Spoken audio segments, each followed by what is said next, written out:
She's not a person, she's a girl. The metaphysics of a man who fell in love with himself. Love is a screenplay, until it's not. I can make you do anything I want. That's not romance. That's ego's love letter to control. Calvin doesn't want Ruby. He wants a Ruby who responds to him. A Ruby who proves he is desirable. A Ruby who mirrors his fantasies without having any inconvenient desires of her own. This is the essence of special love, not union, but utility. As A Course in Miracles says, specialness always makes comparisons. It is established by a lack seen in another and maintained by searching for and keeping clear in sight all lacks it can perceive. Chapter 24, Section 1. Ruby is Calvin's lack management system. When she's too clingy, he rewrites her. When she's too distant, he edits her. When she gets a life of her own, he panics. Because if she stops being a character in his story, he stops being the author. And the ego would rather suffer than share authorship. The dog who pees like a girl, and the man who projects his vulnerability. She just peed like a girl. He's a boy. Scotty, Calvin's dog, is a walking metaphor for misidentification. Calvin says Scotty is scared of people, but it's Calvin who's afraid of intimacy. He projects his fear onto the animal, just like he does onto Ruby. Scotty doesn't pee like a girl. Calvin thinks he does, and thus projects his own gender shame, vulnerability, and emotional fragility onto the dog. In A Course in Miracles, this is the foundation of all perception. Projection makes perception. The world you see is what you gave it, nothing more than that. Chapter 21, Section 1. Scotty is not a dog. Scotty is Calvin's unowned fear, with a leash on it. Ruby Sparks, precious, fleeting, and named. Ruby, that's a lovely name. She hates her middle name, Tiffany. Names are egoic branding. Ruby is fiery, valuable, passionate. Tiffany is packaged, polished, feminine by design. She resents it, not because it's tacky, but because it's a label she didn't choose.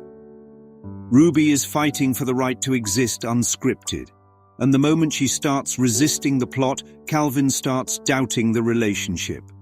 Because ego doesn't fall in love with people, it falls in love with projections that don't talk back. Dream woman, dream world. I don't think she's real. I made her up. Then why can I see her?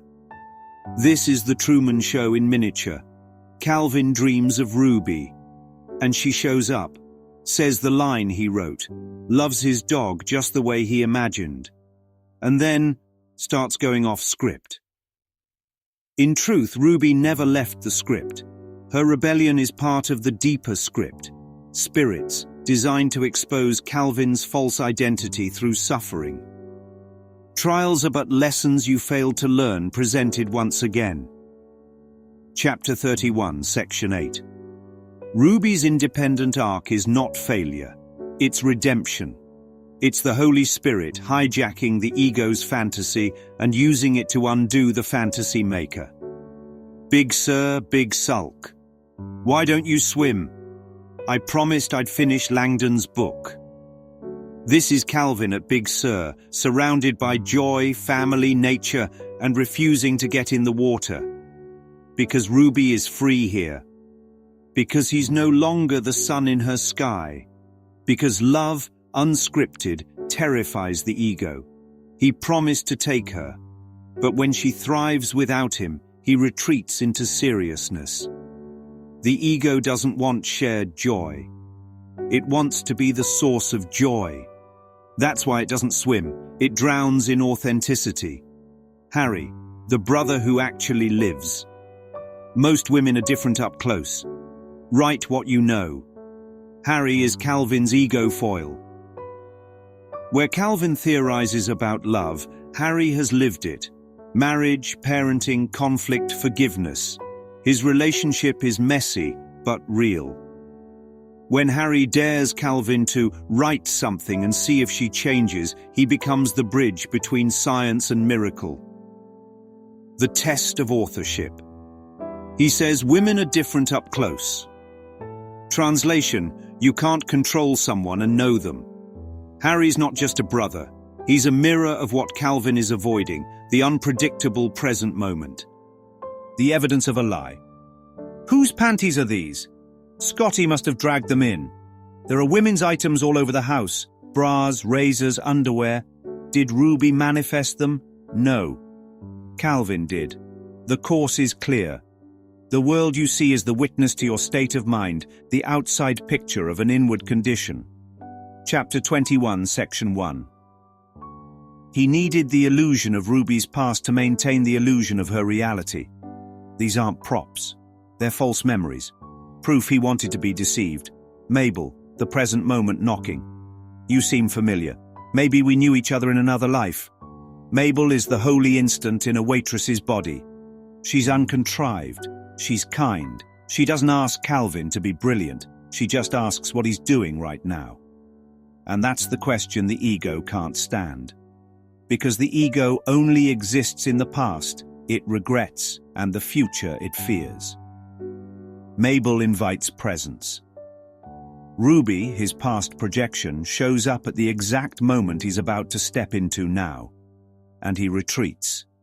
Because waking up feels like loss before it feels like peace. The meltdown. French, fingers, bark.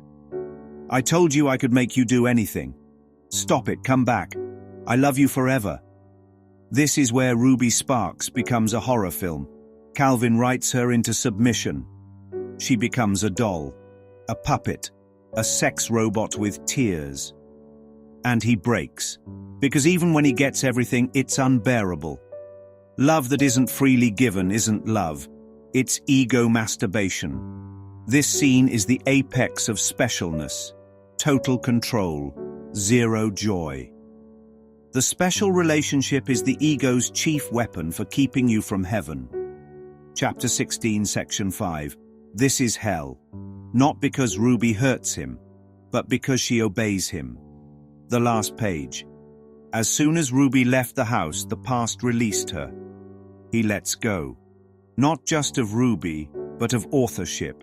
Not of the story, but of the need for the story to fulfill him. This is not moving on. This is atonement. Salvation is a promise made by God that you would find your way to Him at last. Workbook Lesson 200, and it looks like a sticky note on a bathroom floor. The Return. That's the name of the dog in this book. Can we start over? She returns, but not as Ruby. This is not the same girl. This is a new encounter, unscripted, undesigned, undeserved. Calvin doesn't try to impress her. He just listens. And in that moment, the ego doesn't speak. Because the projector has been turned off. And something else, something quieter, takes the mic. Ruby Sparks is not about a man who made a woman real. It's about a man who made a woman up, realized she was never real, and finally stopped trying to fix the projection instead of the projector. Special love is always a scam. It promises wholeness through possession. But love isn't found in control. It's found in relinquishing the desire to control. The holiest of all the spots on earth is where an ancient hatred has become a present love. Chapter 26, Section 9. This isn't a love story. It's a love correction.